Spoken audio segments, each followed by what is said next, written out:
হোক না লড়াই। সে গতকালকে পায়ে পা দিয়ে ঘোষণা করলে করবে, পাঙ্গাল হবে। কি বলছেন আপনি? আমার একা দায় নাকি এখানে শান্তি বজায় রাখার?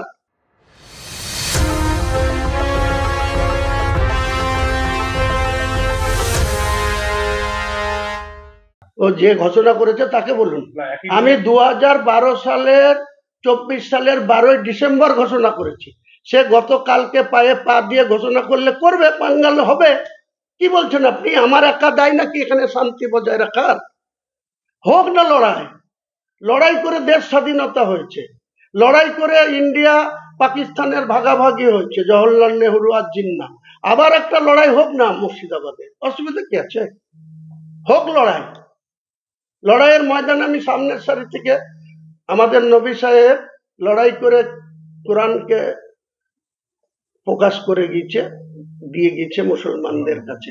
এবং বদরের যুদ্ধ হয়েছিল, কারবালার যুদ্ধ হয়েছিল নবী সাহেবের নেতৃত্বে। আমি বলছি, আমি হুমায়ুন কবির, এই মসজিদ করার জন্য আমার জীবনের বিনিময়ে হলেও কোনো শক্তি থাকবে না যে আমাকে বেলডাঙ্গাতে মসজিদ করা থেকে বিরত করে। কোনো শক্তি থাকবে না। যার ক্ষমতা চ্যালেঞ্জ অ্যাকসেপ্ট করব।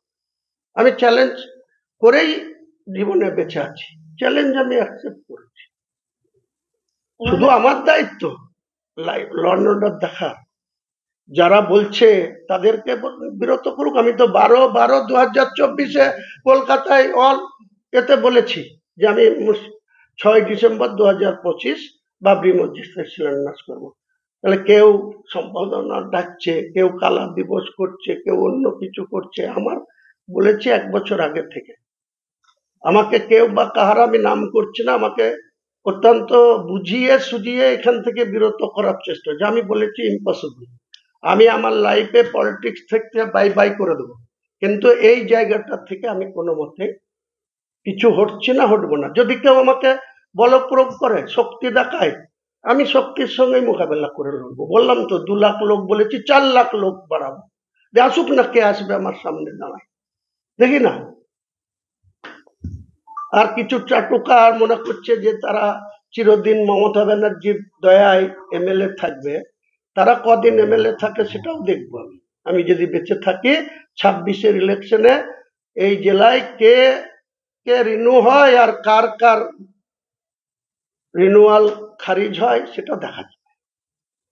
মেরুকরণের রাজনীতি এটা বুঝতে কি ডিকশনারি লাগে না, এটা বুঝতে কোনো বিজ্ঞান লাগে? সব স্বাভাবিক। এখানটায় দিদি করছে জগন্নাথ মন্দির, মহাকাল মন্দির, তার দলের লোকরা বাবরি মসজিদ। বিজেপি তো হিন্দু ধর্মকে সামনে রেখেই চলে, তারা তাদের মতন করছে। ওদিকে রামের ধ্বজা উড়াচ্ছে,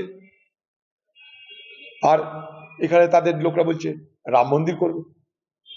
দেশে মন্দির মসজিদ যা আছে থাক, মন্দির মসজিদে কারো কোনো দাবি নাই।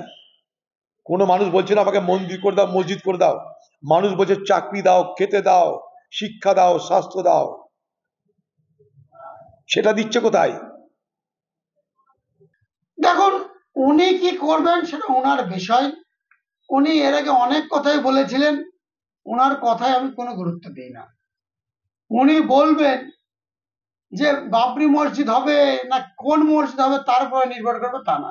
এই জেলায় যদি মনে করেন আপনারা যে বাবরি মসজিদ করছে হুমায়ুন কবির, তার পাল্টা রাম মন্দির করছে সাকারাব, ভাবতে পারে, আমার কোনো আপত্তি নেই। তাদের সঙ্গে এটার কোনো সম্পর্ক নেই। তো উনি অনেক কথা বলেছেন। উনি কি ভাবছেন যে বাবরি মসজিদ এখানে হবে আর সাকারাব বিজেপি গুটিয়ে যাবে? তা না, এখানেও রাম জন্মভূমি হবে, রামের প্রতিষ্ঠা হবে, রাম মন্দিরও এখানে হবে। তার মানে ওর দেখা দেখি বলছেন? এখানে কোনো কারো দেখা দেখি নয়।